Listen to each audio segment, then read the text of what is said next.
Tem uma história de bullying também na infância. Tem uma história que é pesada, que eu falo, gente, não leiam. Não começa por aí.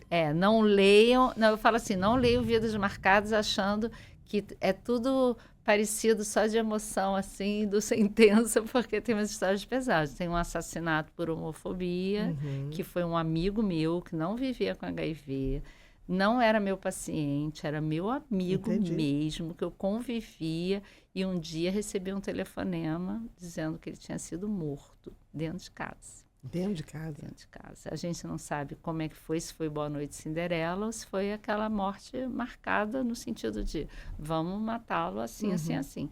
E aí eu contei a história sem detalhes para não identificar, sim, claro. Mas encontraram o corpo e na parede estava escrito com o sangue dele vários xingamentos, que eu também não botei quais, claro, mas são os óbvios, né? Claro. Com também requinte de crueldade. E aí também botei uma história curta para ser uma denúncia. Sim, sim. Então, eu digo que esse livro é mais uma denúncia de alguns absurdos, porque tem... Por isso que ela marca a questão do preconceito. Exato. Né?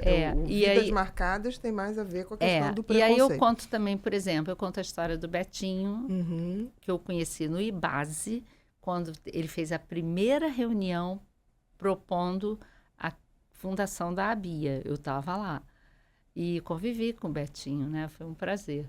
E aí ele cria a ABIA. Dentro da ABIA, o Herbert Daniel tem a ideia de fundar o Pela Vida. Aí eu conto a história. Eu falo um pouco de mim, tem algumas coisas minhas, assim. Eu conto essa história das crianças. Então, tem umas 3 histórias que eu falo um pouco de mim. Fugindo da morte, indo encontro a ela. E aí tem também... Tem a história... tem a história do Sentença de Vida que foi para o teatro. Aí eu conto um pouco... tem aí. Mostra pra gente. Não, eu digo assim, nesse tem a história... Nesse livro, mas a gente já vai mostrar aqui. Ficou em carta. Aqui, ó. Exato. Aí eu contei que o Gilberto Gavronsky teve a ideia de ir para o teatro, isso aqui. Aí o que aconteceu? Eu acabei ficando amiga deles todos, né? Inclusive, os 3 foram no lançamento do Vidas Marcadas, a gente fez uma foto, mas acabou que no meu dia a dia eu convivo muito com o Marcelo Souza, né? O Marcelo virou um amigo, assim, que eu digo que ele passou a ser fundamental na minha vida. E aí, o que aconteceu? Eu convidei... Que, para quem não conhece, o Marcelo... É a Suzy Brasil. A Suzy Brasil. Aí, o que aconteceu? O Marcelo é roteirista da Multishow, né? O Marcelo escreve...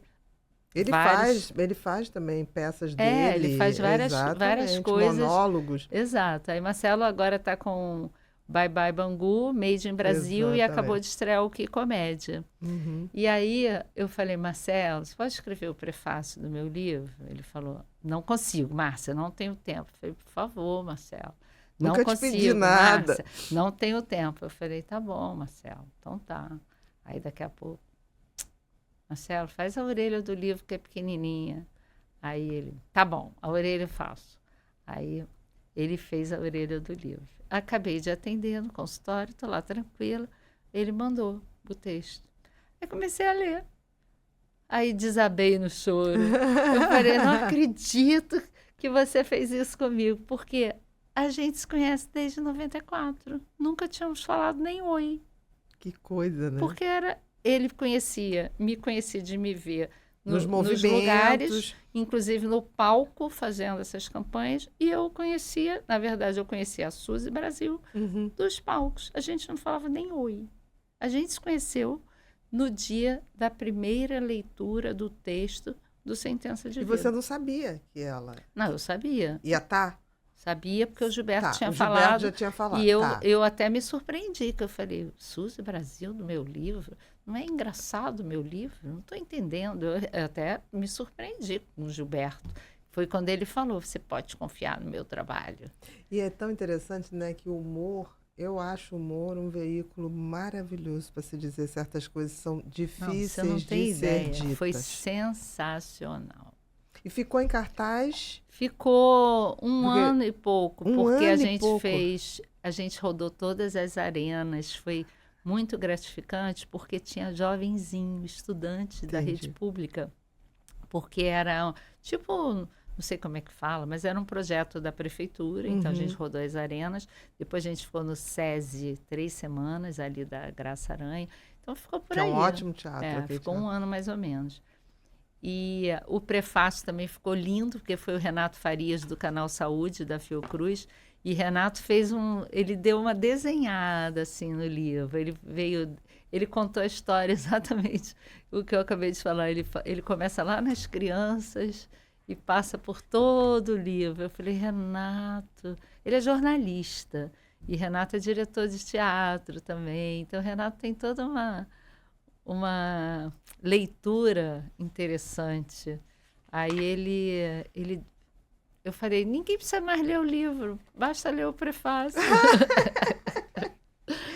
Não, interessante que são muitos casos, né? E realmente você tem poder de síntese para dar essa quantidade de... Tem uns de meia página rapidinho. Não, e é uma coisa boa de leitura. É fácil, a ideia é essa, porque passa muita informação em trechos curtos. Aí o Bruno fala, Márcia, como você consegue fazer isso? Que eu bom. falo, não sei.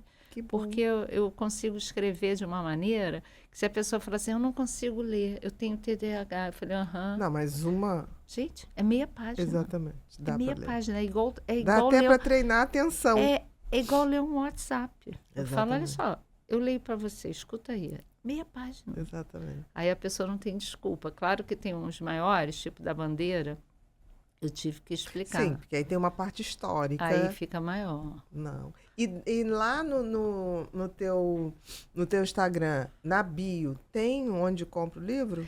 Então, a editora vende. Certo. No Mas próprio... tem o link lá na biografia, tua bio? No meu acho que tem, mas é só botar Editora Máquina de Livros, eles vendem.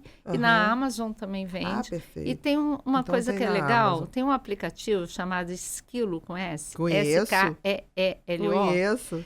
Inclusive, muito eu li o seu livro, o Mentes Perigosas, eu mandei para uma amiga. Eu falei, por favor, leia esse livro.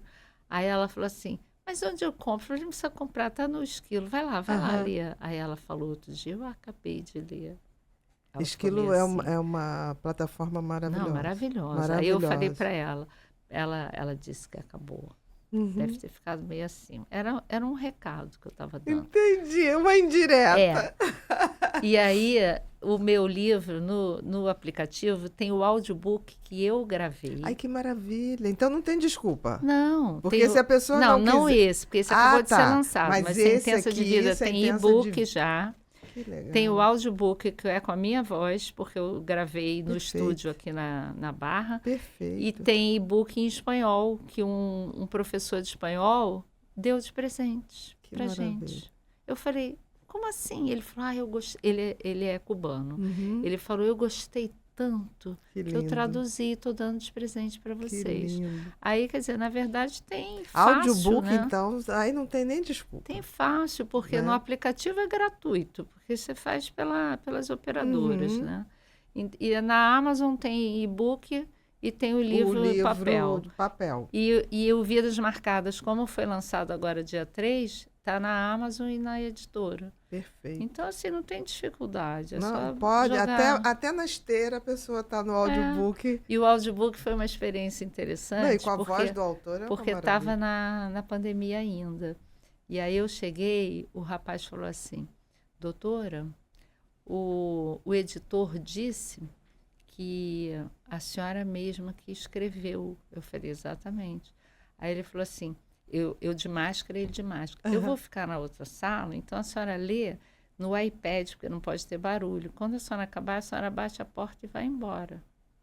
Para não ter contato. Eu falei, é assim? Ele falou, porque eu não posso sair de lá, eu vou ficar sem máscara, mas com a porta fechada e tem um vidro.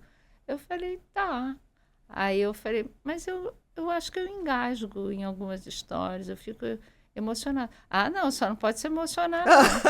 A senhora lê direto e não pode se emocionar, não pode nem mudar a voz. Eu falei, meu Deus. Ele queria que você fosse uma inteligência artificial. Aí eu falei, como é que eu vou ler a história do carnavalesco sem me emocionar? É difícil, eu não consigo. Mas eu acho que o autor, ele tem o direito. se permitir a emoção. Não, então, aí eu me concentrei para eu não me emocionar. Aí, eu vou baixar o áudio. Aí eu fui lendo, fiquei curiosa prestando agora. atenção para eu não entrar na onda da emoção. Aí fui lendo. Aí eu, prestando atenção, eu olhava para ele assim, sabe, para ver se ele fazia alguma cara. Aí chegou uma hora, foi muito engraçado, que ele fez assim no vidro. Eu falei, vai me dar uma bronca. Aí ele falou alto, porque dá para ouvir. Deve ter algum microfone. Ele falou assim, doutora, estou cortando, porque a senhora mexeu o pé. Foi muito engraçado. Eu falei, como mexi o pé? Eu virei o pé de um jeito, porque eu acho que eu estava cansada, fez barulho. Ele não se importou com a minha voz. Não, ele mas você vê que ele é um perfeccionista. Ele está na função certa. Eu achei um detalhe do som. Engraçado. Que ele disse que faz barulho.